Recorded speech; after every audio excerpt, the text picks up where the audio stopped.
Bismillahirrahmanirrahim. Assalamualaikum warahmatullahi wabarakatuh. Perkenalkan Ibu, nama saya Muhammad Rizky Nur Fauzi dari kelas 12 MIPA 1. Di video kali ini saya akan menjelaskan tugas materi saya mengenai pelajaran sejarah Indonesia, bahasa Indonesia, dan PPKN. Baik, langsung saja kita mulai ke penjelasan yang pertama, yaitu mengenai sejarah Indonesia, materi PKI. Apa itu PKI? PKI adalah PKI adalah singkatan dari Partai Komunis Indonesia. Adalah sebuah partai di Indonesia yang telah bubar. PKI adalah partai komunis non-penguasa terbesar di dunia setelah Uni Soviet dan Tiongkok, yang pada akhirnya dihancurkan pada tahun 1965 dan dinyatakan sebagai partai terlarang pada tahun berikutnya. Pada pemilu 1955, PKI menempati tempat keempat dengan 16% dari keseluruhan suara. Partai ini memperoleh 39 kursi dari 257 kursi yang diperebutkan, dan 80 dari 514 kursi di konstituante. Pada Juli 1957, kantor PKI di Jakarta diserang dengan granat. Pada bulan yang sama, PKI memperoleh banyak kemajuan dalam pemilihan-pemilihan di beberapa kota. Pada September 1957, Masyumi yang merasa tersaingi oleh PKI secara terbuka menuntut supaya PKI dilarang. Pada 3 Desember 1957, serikat-serikat buruh yang pada umumnya berada di bawah pengaruh PKI mulai menguasai perusahaan-perusahaan milik Belanda. Penguasaan ini merintis nasionalisasi atas perusahaan-perusahaan yang dimiliki oleh asing. Perjuangan melawan para kapitalis asing memberikan PKI kesempatan untuk menampilkan diri sebagai sebuah partai nasional. Pada Februari 1958, terjadi sebuah upaya koreksi terhadap kebijakan Soekarno yang mulai condong ke timur di kalangan militer dan politik sayap kanan. Mereka juga menuntut agar pemerintah pusat konsisten dalam melaksanakan UUDS 1950. Para pemberontak yang berbasis di Sumatera dan Sulawesi memproklamasikan pemerintah revolusioner Republik Indonesia pada tanggal 15 Februari. Pemerintah revolusioner yang terbentuk ini segera mulai menangkap ribuan anggota PKI di daerah di bawah kendali mereka. PKI mendukung upaya Soekarno untuk memadamkan pemberontakan ini, termasuk pemberlakuan hukum darurat militer. Pemberontakan itu akhirnya dikalahkan. Pada bulan Agustus 1959 terjadi upaya atas nama militer untuk mencegah penyelenggaraan Kongres PKI. Namun Kongres digelar sesuai jadwal dan ditangani oleh Soekarno sendiri. Pada tahun 1960, Presiden Soekarno meluncurkan slogan Nasakom, singkatan dari nasionalisme, agama, komunisme. Dengan demikian, peran PKI sebagai mitra junior dalam pemerintahan Soekarno resmi dilembagakan. PKI menyambut peluncuran konsep Nasakom, melihatnya dari segi front persatuan multiklas. Meskipun PKI mendukung Soekarno, ia tidak kehilangan otonomi politiknya. Pada bulan Maret 1960, PKI mengecam penanganan demokratis anggaran oleh Soekarno. Pada tanggal 8 Juli, Harian Rakyat menerbitkan sebuah artikel yang mengkritik kebijakan pemerintah. Pemimpin PKI sempat ditangkap oleh militer, tetapi kemudian dibebaskan atas perintah dari Soekarno. Dengan berkembangnya dukungan dan angka anggotaan yang mencapai 3 juta orang, pada 1965, PKI menjadi partai komunis terkuat di luar Uni Soviet dan Republik Rakyat Tiongkok. Pada bulan Juli, sekitar 2.000 anggota PKI mulai menggelar pelatihan militer di dekat Pangkalan Udara Halim, terutama dalam konsep mempersenjatai rakyat, yang telah dimenangkan banyak dukungan di antara kalangan militer Angkatan Udara dan Angkatan Laut. Pada tanggal 8 September, demonstran PKI memulai untuk pengepungan selama 2 hari di konsulat AS di Surabaya. Pada tanggal 14 September, Aidit mengalamatkan kepada gerilyawan PKI untuk mendesak anggota agar waspada dari hal-hal yang akan datang. Pada 30 September, Pemuda Rakyat dan Gerwani, kedua organisasi PKI itu terkait menggelar untuk rasa massal di Jakarta terhadap krisis inflasi yang melanda. Pada malam 30 September dan 1 Oktober 1965, 6 jenderal senior Indonesia dibunuh dan mayat mereka dibuang ke dalam sumur.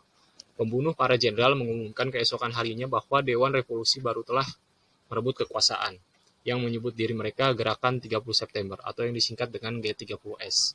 Dengan banyaknya jenderal tentara senior yang mati atau hilang, Jenderal Soeharto mengambil alih kepemimpinan tentara dan menyatakan kudeta yang gagal pada 2 Oktober. Tentara dengan cepat menyalahkan upaya kudeta PKI dan menghasut dengan kampanye propaganda anti-komunisme di seluruh Indonesia. Secara umum, G30S PKI dilatar belakangi oleh dominasi ideologi nasionalisme, agama, dan komunisme atau yang disingkat Nasakom, yang berlangsung sejak era demokrasi terpimpin diterapkan, yakni tahun 1959 sampai 1965 di bawah kekuasaan Presiden Soekarno. Dampak yang dirasakan dengan adanya G30S PKI 1965 antara lain memudarnya wibawa Presiden Soekarno di mata masyarakat, renggangnya hubungan antara pemerintah Indonesia dengan Cina. PKI sebagai kekuatan politik telah hancur karena tidak mendapat kepercayaan lagi di masyarakat. Menanggapi peristiwa ini, kita sebagai pelajar haruslah menjadi pribadi yang tidak egois mementingkan diri sendiri ataupun golongan. Jadilah pribadi yang rela berkorban demi kepentingan orang banyak dengan tidak memandang ras, suku, agama, dan budaya. Bismillahirrahmanirrahim. Assalamualaikum warahmatullahi wabarakatuh. Puji serta syukur mari kita panjatkan atas kehadirat Tuhan Yang Maha Esa, karena atas berkat rahmat dan hidayahnya kita masih diperkenankan untuk hadir menyimak ceramah pada kali ini. Sebelumnya, perkenalkan, nama saya Muhammad Rizky Nur Fauzi dari kelas 12 MIPA 1. Pada kesempatan kali ini, izinkan saya untuk menyampaikan ceramah yang berjudul Sikap yang harus dikembangkan pelajar Indonesia agar keutuhan NKRI tetap terjaga. Materi yang akan disampaikan ini merupakan materi yang cukup penting, karena menyangkut pada turut andil kita sebagai pelajar terhadap keutuhan negara tercinta tempat tinggal kita ini, Negara Kesatuan Republik Indonesia. Pada masa saat-saat ini, banyak pelajar atau pemuda yang sudah mulai tergerus pribadi nasionalisnya. Terdapat banyak faktor yang menyebabkan tergerusnya pribadi para pelajar masa kini. Di antaranya, secara garis besar yaitu banyaknya informasi yang dikonsumsi oleh pelajar seiring dengan majunya teknologi dan globalisasi dunia. Sebagian hal ini mungkin dapat memberi dampak positif bagi kehidupan pelajar. Namun, di balik itu, dampak negatif dari gencarnya informasi ini tidak dapat dipungkiri akibatnya. Penting hukumnya kita sebagai pelajar yang masih muda untuk teliti dan paham betul sebelum mencerna suatu informasi yang baru kita dapat. Gencarnya informasi tanpa diimbangi dengan ketelitian dan literasi yang cukup dapat membuat sang pembaca atau penikmat informasi menjadi terpapar informasi yang tidak jelas atau menyesatkan.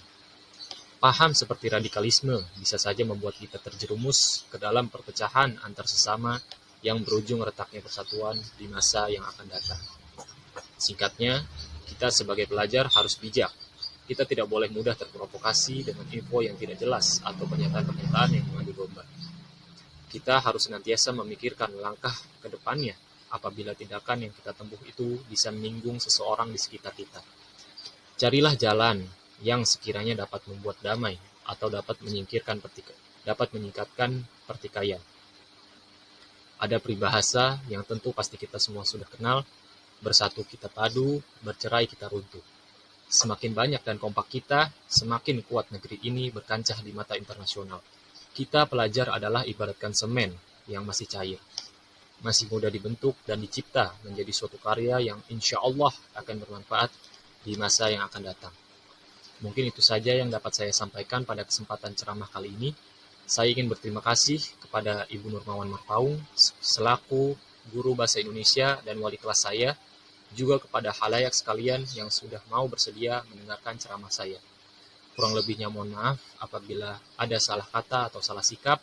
Mohon dibukakan pintu maaf yang sebesar-besarnya. Akhir kata, wassalamualaikum warahmatullahi wabarakatuh.